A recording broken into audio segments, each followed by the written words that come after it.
I wanted to talk to people who are married in Sajoga, especially to the ladies.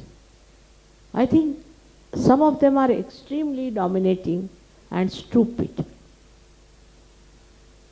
What is marriage? Marriage is honeymoon, as they call it. Honey is the essence and moon is the peace. Now, if the women are quarrelsome, fighting, sarcastic, it is absolutely a hell for man.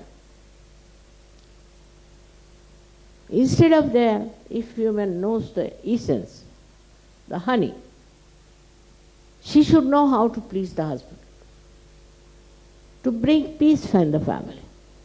Now, some of the husbands are drunkards or anything, not in Sajoga. What pleases the husband? You see, in a way, it's a trick. It's a trick of a realized soul. How to please others. What do we do to our husbands? Do we try to please? First of all, find out what he likes. My husband, I would say, he's gone away, thank God. He used to say you shouldn't wear any flower in your head. But in Maharashtra, all the married women are supposed to wear flowers. Since that day, I've never worn any flower in my head. It's all right, doesn't matter. He didn't know what I was. So he said, don't wear any flowers, I don't. Then he said, you must wear bangles, because he comes from a very traditional family. All my life I have worn bangles. It pleases him, what's the matter? Little things you do just to please him. Then he also starts thinking, what should I do for my wife? But first it must start from woman, not from man. Because women are responsible for the society. In the Western culture, they are not told what is their job is. Man's job is economics, politics, money earning. They have made a mess out of it, I agree with you. Quite a big mess. But your job is to make the society. And to make the society, first you must know how to keep children pleased, how to keep your husband pleased, how to help with those. On the contrary, if you try all the time to dominate, that's not your job to dominate at all. Your job is to neutralize his domination by simple things. I'll give an example. Thank God he's not here. He knows I am very clever in certain things. In his office, he had a gentleman. I never used to interfere with his office. But there was one gentleman, good one, who gave up his organization and joined another one. Because it was a private one, he was getting more money, so he joined it. But there he found it was horrible. So he wanted to come back to shipping corporation. But my husband is very particular about rules, regulations. No, now I won't have you, I don't want to see your face. Get out, this thing, that. So he came to me. Normally I never interfere. He came to me and he said, if you tell him, he might listen. I said, no, if I tell him, he will never listen. But I know how to do it. So I told him that this gentleman came to see me. So he's come to the right person. Now, are you going to trouble me about it? No, not me. But just think why he came to me. He said, why? Because he thinks I am more generous than you are. Immediately, this competition.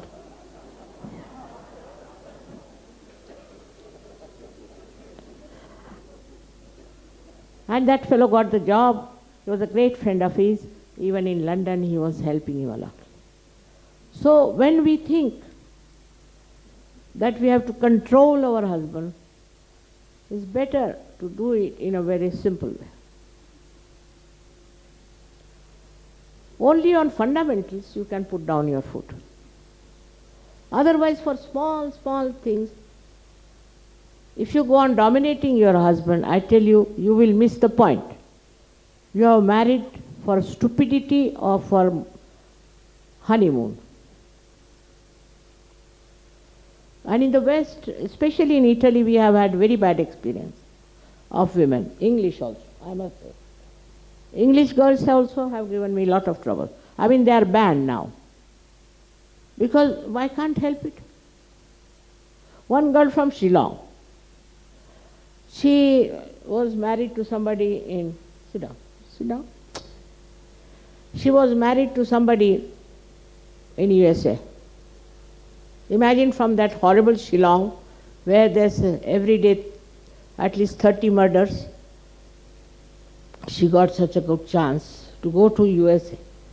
Of course, USA is also not a very great place, but she started behaving as if she is a childish person and talking to him in such a manner. He told me, Mother, she is a sadist. Whenever I telephone to her, she talks to me in such a sarcastic manner, and this and that I am surprised. I said, a lady from Shillong? Can't believe it. Then he told me what she talked to him and how she talked to him. I was amazed. I mean, no man would be happy to hear all these things. But she thought she was very friendly and she was joking or something like that. This doesn't work out in marriage. Man doesn't want a wife to be on the horse and beating with a whip. Why has he married? For the happiness, for the joy, for the sweetness of home.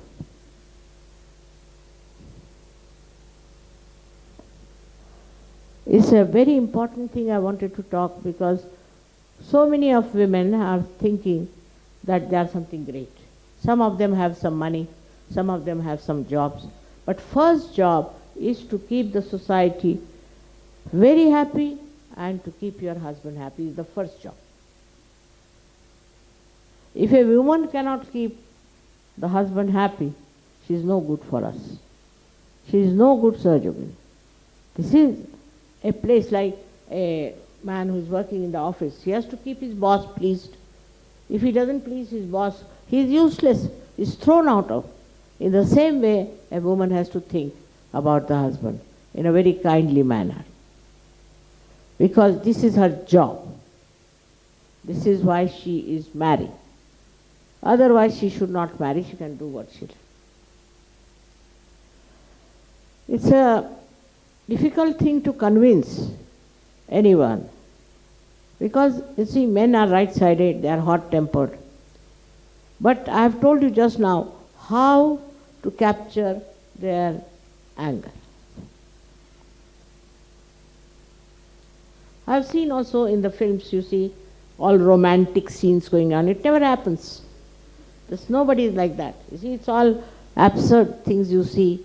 So you expect them to be Clark Gable or somebody. It's not. You have to love. You have to take your husband into your heart first. This is your duty. Otherwise, what else are you doing?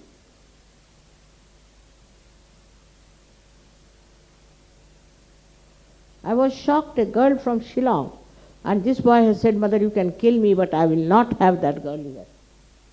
But she is not joy-giving. It's a fact.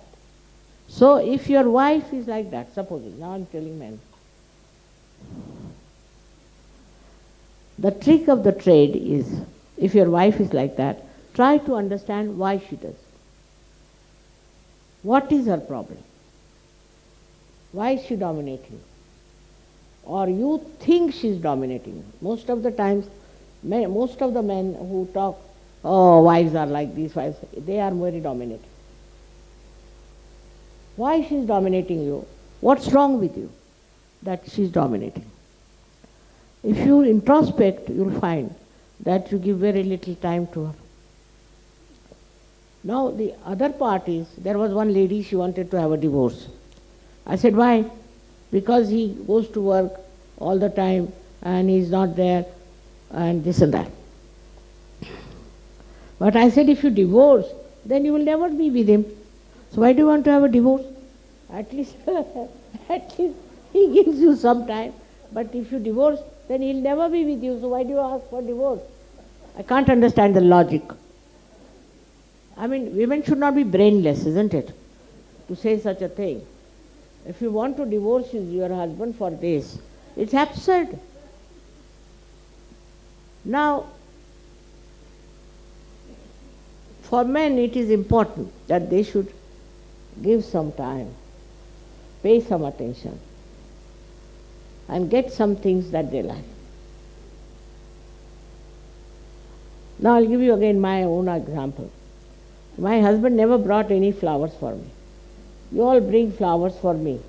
But he never brought any flowers for me, whether it was birthday or anything. Then I realized that this man has no sense of flowers. He doesn't know what is a rose or what is any other flower. And he might bring something which is horrible, Maybe cactus he might bring.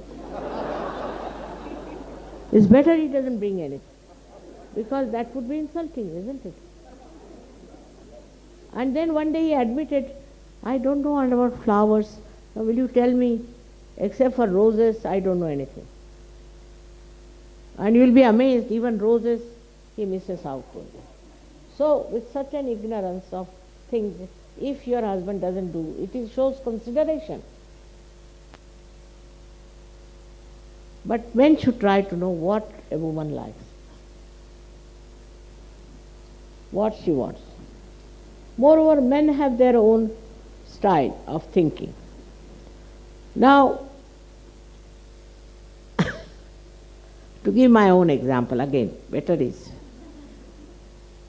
he buys always very expensive things. So I've told him, don't buy anything for me. So, you don't like? No, I like it, but too much of these too expensive things, why should you buy? So he's very fond of buying this kind of sweaters from that Scotch house. Very expensive. They are 250 pounds each, I don't know how many I have. How many in black? How many? I told him I'll get it from Switzerland. They are much cheaper there and all that. Then another is he wants to buy a Kashmir coat for me, always. I must be having at least 10 of them hanging. But he likes to give that only, all right. So I'm passing out them to my daughters, granddaughters and all that. So what to do now? You see, men, he doesn't mean anything bad, but because he doesn't know.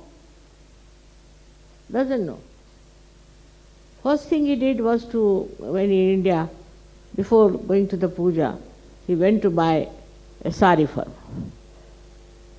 One of my nephews went to him. So he says, give me the most expensive sari that you have. So these people thought somebody has come now. The shopkeepers could understand this gentleman doesn't know anything else. So they brought out a sari, said this is the most expensive. The price is 45,000 rupees in those days. All right, you give me. I have a card, will you take the card? Yes, we'll take the card. He bought a sari. It is so heavy that it was something, Bakhtar ko kya kehte hain अंग्रेजी? Bakhtar पहनते हैं ना? That, what do you call that arm? You wear, very heavy. I said, now what? He said, you must wear for the puja. I was walking like a giant,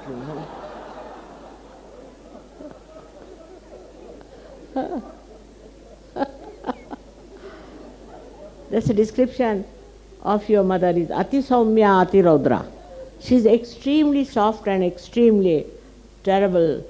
But I don't know, with that sari, how I sat. I sat in one place, glued down into that.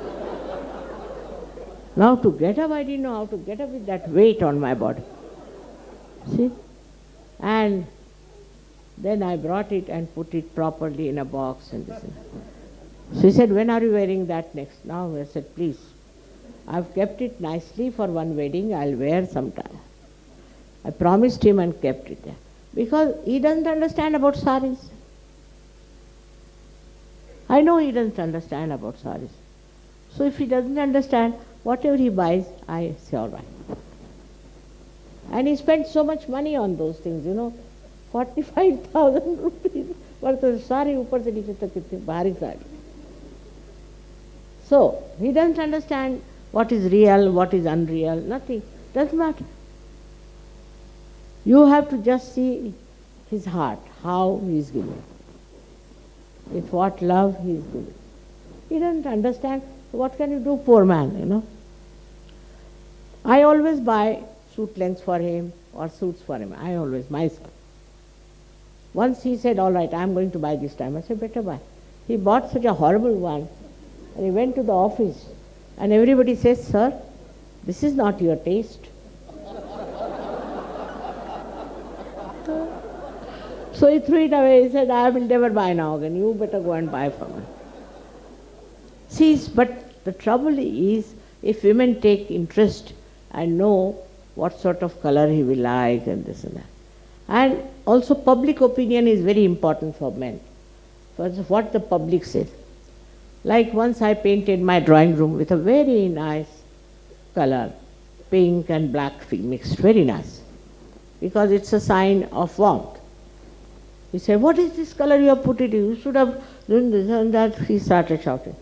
I said, all right, tomorrow we are having a party. After that I'll change. Next day people came in, they said, oh, what a color. What a color. How have you made this color? How did... He started looking at me. I said, should I remove it? No. It's very nice. Men care for public opinion very much. And you should see that you create a good public opinion in his presence so that he'll appreciate you. All these are tricks. See, I tell you, men are very simple. But you have to understand. Sometimes they get angry, it doesn't matter. Actually, if they are angry with somebody else, they will come and put it on you. It's better. Because if they do anything to others, they'll beat them. You are not going to beat. If you understand few things about men, it can work out. Of course, some are very miserable husbands, I know, and some miserable wives. For them, we have divorce allowed. In our Sahaja, we have divorce for them. So, that is the thing I wanted to tell you, that you should make a very good housewife, a very good Grihalakshmi. Now, why I am telling you this? That I am suffering from Grihalakshmi's chakra. And all the doctors have told me it is because the collective Grihalakshmis are not all right. Because they are not good housewives. Like, I'll tell you now, we have Swiss women. They are very good, I agree, but very fond of cleanliness. Swiss are mad after cleanliness. Women. You can't talk to them even for 5 minutes. If you are sitting there, they're picking up this, picking up that, picking up that, cleaning. Very difficult. Swiss women. Now I was Eritrea. Alga told me that the women of Eritrea are known to be Swiss women. So, doesn't matter if the house is little untidy, there's something fallen off. In India, no woman will do that. Now the guests are sitting and she's with the hoover.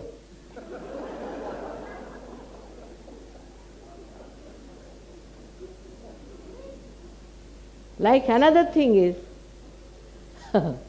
like anything breaks, say. Supposing a thermometer breaks in India, they'll say very good. Now there will be no temperature, thermometer is broken. But I have seen in the West, it's very surprising. Supposing some coffee spills, I am a guest. Immediately they'll bring the hoover, bring something to clean it in the presence of the person. Now if a glass breaks, finished. It's not important. This is a very subtle type of materialism, I think. That the person is sitting there, who is a guest, and why are you trying to do all these things in her presence? Or in his presence? But this Western women never understand. Another thing is, now you go to an Indian house, their color scheme is different. If you go to South Indians, theirs is different. Everybody has their own taste. As soon as they will enter, Western women, what a color scheme, what a thing you bought, oh my God, this horrible. Immediately they will criticize on the face. So another point is that you must always consider the feelings of others. Woman is there to give proper understanding of feelings of others, what they think. Or they go to an Indian house which will be smelling of their food. They'll eat the same food. They'll enjoy the food, but they'll try to show that it is something lower. This is very Western, I must say. If somebody is wearing a dress, immediately they'll pass a remark. Very Western idea.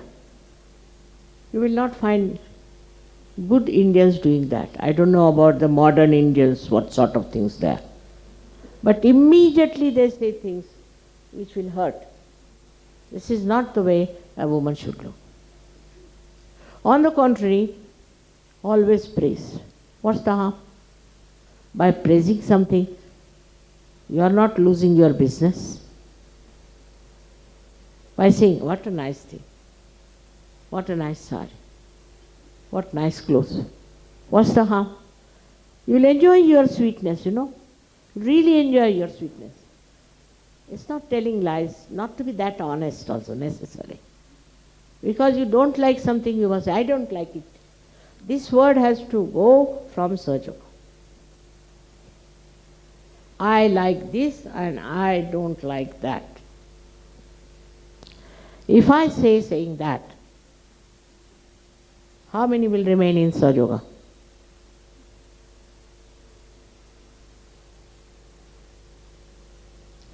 So it's very important to drop this.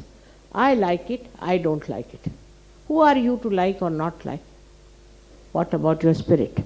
What about your heart? So again, the same thing comes to that women have to have a heart, very large heart, beautiful heart. And your Guru is a mother. So you have to be wonderful mothers and wonderful wives and should have very, very large